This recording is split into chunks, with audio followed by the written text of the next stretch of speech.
बिस्मिल्लाहिर्रहमानिर्रहीम। इस वक्त मैं आपसे कुछ अहम मौजू पे गुफ्तगू करना चाह रहा हूँ और वो है घुटनों की तकलीफ़। घुटनों की तकलीफ़ के हवाले से आज मैं आपको कुछ बातें बताऊँगा और एक्सरसाइज भी बताएंगे हम कि आप कौन सी एक्सरसाइज आप करेंगे घुटने के लिए। मैं हूँ इंतखाब सूरी और आप देख रहे हैं हमारा चैनल इल्म और सेहत टीवी।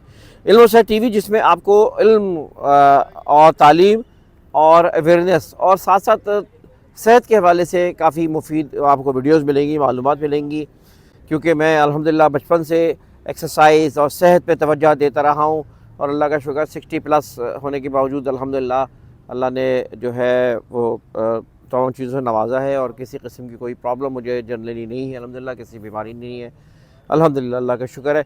तो आज मैं घुटने की तकलीफ़, क्योंकि घुटने की तकलीफ़ एक ऐसी तकलीफ़ है जो कि इंसान को बीमार कर देती है, क्योंकि घुटना जिसका सही ना हो, घुटने की तकलीफ़ जिसको हो, उसको यकीनन ये होता है कि घुटने में जो है ना वो फिर जब घुटना ख़राब हो या बैठ जाए तो फिर वो चलना फिरना, उसका दौड़ना कूदना भागना ये जो है ख़त्म हो जाता है।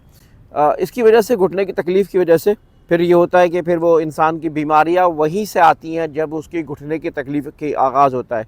क्यों? घुटने की तकलीफ़ की वजह से जब वो चलता फिरता नहीं है तो बस आप समझ लें कि उसके खाना हज़म नहीं होगा, उसको दौरान खून तेज़ नहीं होगा, उसको उसकी चिकनाई हज़म नहीं होगी, उसको दीगर खाने हज़म नहीं होंगे और वो आहिस्ता आहिस्ता दीगर बीमारियों में पड़ जाएगा। यही घुटने की वजह से इंसान के जो है आगाज़ होता है, उसको शुगर का आगाज़ वहीं से होता है, ब्लड प्रेशर का आगाज़ वहीं से होता है, एंग्जाइटी का आगाज़ वहीं से होता है और मुतअद्दिद बीमारियाँ जो है वो इंसान की उस वक्त होती हैं जब वो चलना फिरना छोड़ दे और चलना फिरना छोड़ दे या वॉक ना करे या भाग दौड़ ना करे या अच्छा, ये घुटने की तकलीफ़ आमतौर पर 40 ईयर्स के बाद होती है और इसमें बहुत सारी चीज़ें होती हैं जिसमें घुटने की वजह से जो है इंसान जो है वो परेशान रहता है और इंसान के घुटने में डॉक्टर्स कहते हैं कि ज़ाहिर केमिकल्स होते हैं, उन केमिकल्स का जिस तरह बनना चाहिए वो बनते नहीं हैं और दीगर बहुत सारी बातें होती हैं।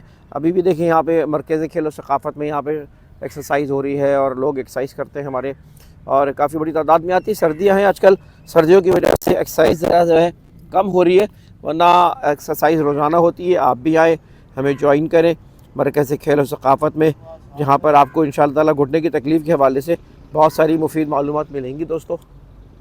अच्छा, मैं आपको ये बताता चलूँ घुटने की तकलीफ़ जो है उसकी वजूहात आम तौर पे क्या होती हैं दोस्तों। अच्छा, इसमें जो है वजह ये होती है कि बात तौर पर वज़न ज़्यादा बढ़ जाता है। वज़न ज़्यादा बढ़ जाने से, गलत बैठने से या गलत उठने का तरीक़ा आप इख्तियार करते हैं जिसकी वजह से प्रॉब्लम्स आती हैं। पुरानी चोट या कोई ऐसी कभी चोट लगी हो या मोच आ गई हो, उसकी वजह से भी बाज़ दफ़ा वो उठ के वो बीमारी आती है गलत। अच्छा, इसी तरह कैल्शियम या विटामिन डी की कमी से भी आती है। ज़्यादा देर खड़े रहना या सीढ़ियाँ ज़्यादा चढ़ना, नमाज, स्क्वाट्स और ज़मीन पर बैठने में गलत इस्तेमाल में, गलत पोजीशन में जो है ना आपने वो कोई कमल कर देना। इसी तरह आम तौर पे अलामात जो उसकी ये होती हैं वो ये होती है दोस्तों कि चलते वक्त आपको दर्द होता है, सीढ़ियाँ चलते उतरते हुए दर्द होता है, घुटने में सूजन या आवाज़ का आना होता है, बैठने के बाद खड़ा होने में भी मुश्किल होती है। आपने देखा होगा जब इंसान नमाज़ पढ़ के उठता है तो उसको मुश्किल होती है, या वैसे ही अगर उठ रहा है तो कहीं देर तक बैठ गया, घुटने मुड़ने या सीधा करने में भी दर्द होता है। तो इसकी मैं कुछ इलाज भी बताऊंगा आपको। वज़न एक तो कम करें, दिन में 2 बार नीम गरम पट्टी लगा भी सकते हैं, क्योंकि इससे ज़ाहिर है कि फ़र्क पड़ता है। नीम गरम पट्टी जो अगर लगाएं, सरसों या जैतून के तेल से ज़्यादा हल्की मालिश करें, टांग सीधी रख कर आराम करें, टांग यानी सीधी रख के आराम भी करें और सख्त ज़मीन पर बैठने से भी गुरेज करें। अच्छा, अज़ान इसकी इंशाअल्लाह ताला में आपको कुछ मैं एक्सरसाइज भी आपको दिखाऊंगा, आप वीडियो में देख सकते हैं और आमतौर पे आप ये भी कर सकते हैं, कुर्सी बैठ कर भी आहिस्ता आहिस्ता टांगें सीधी कर सकते हैं, ऊपर नीचे कर सकते हैं। वॉक, हल्की वॉक करें, हल्की वॉक करें और ग़िज़ा के लिहाज से अगर इसके बताते हैं डॉक्टर के दूध दही का इस्तेमाल, अंडे का इस्तेमाल फ़ायदेमंद है, तिल है, मूंगफली है, सब पत्तों वाली सब्ज़ियाँ, मछली, ओमेगा 3 होती है ना उसके अंदर, तो इसलिए मछली का इस्तेमाल भी अच्छा है। इसी तरह विटामिन डी के लिए धूप ले, विटामिन डी और दर्द कम करने के दवाएं भी इस्तेमाल कर सकते हैं डॉक्टर से मगर पूछ करना, जैसे कैल्शियम है, विटामिन डी है, इसका सप्लीमेंट ले सकते हैं। शदीद जो तकलीफ़ हो तो उसमें भी आप अपने फिजिशियन से या अपना जो भी डॉक्टर है उससे आप रब्ता करें। अच्छा, बाद दफ़ा ऐसा होता है कि डॉक्टर कब दिखाएं, तो जब शदीद सूजन हो, तकलीफ़ हो, अचानक चलने से माजूरी हो जाए, बुखार के साथ दर्द अगर आ रहा हो, तो इस सूरत में भी आपको जो है इन चीज़ों का करना करेगा।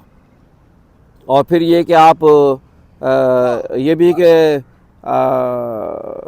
मतलब ये है कि आप असल चीज़ एक्सरसाइज है। और साथ साथ आपको मैं ये भी बताना चलूँ तो बात वही है कि इंसान अपनी सेहत का ख्याल खुद रखता है।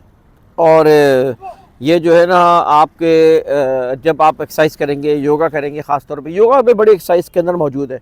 एक्सरसाइज है, घुटने की एक्सरसाइज है और पट्ठों की एक्सरसाइज जितनी ज़्यादा योगा में है ना, वैसे तो आप वॉक ज़रूर करें, वॉक सबसे अच्छा इलाज है। लेकिन ये जो पीछे एक्सरसाइज हो रही है योगा, इसमें आपको ऐसी अक़साम मिलेंगे जिसमें आपको जो है ना एक हल्कापन महसूस होगा, बॉडी हल्की महसूस होगी, दौरान खून तेज़ होगा। जब दौरान खून तेज़ होगा तो फिर आपके पट्ठे, आपके घुटना, हर चीज़ जो है ना आपके अंदर इसका आपको तवानाई महसूस होगी। तो आज की वीडियो में हमने घुटने की तकलीफ़ के बारे में बताया और घुटने की तकलीफ़ के बारे में आपको हम ये बताते चलें कि आपने बैठ के एक्सरसाइज करनी है, घुटने को मोड़ना है, आपने मुख्तलिफ एंगल से आगे पीछे मोड़ना है। और जब आप घुटने को आगे पीछे मोड़ेंगे, एक्सरसाइज करेंगे, तो रोज़ाना आप 10 मिनट तकरीबन जो है ना एक्सरसाइज करें, तो ये आपका इंशाल्लाह घुटना मजबूत भी रखेगा और तकलीफ़ भी ख़त्म रहेगी। घुटना के से तकलीफ़ नहीं होगी तो आपको दीगर बीमारी भी नहीं रहेगी। तो इंतखाब सूरी को इजाज़त दीजिए, वीडियो को लाइक करें, कमेंट करें, चैनल को सब्सक्राइब करें और इन मालूमात को आगे बढ़ाएँ। अल्लाह हाफ़िज़।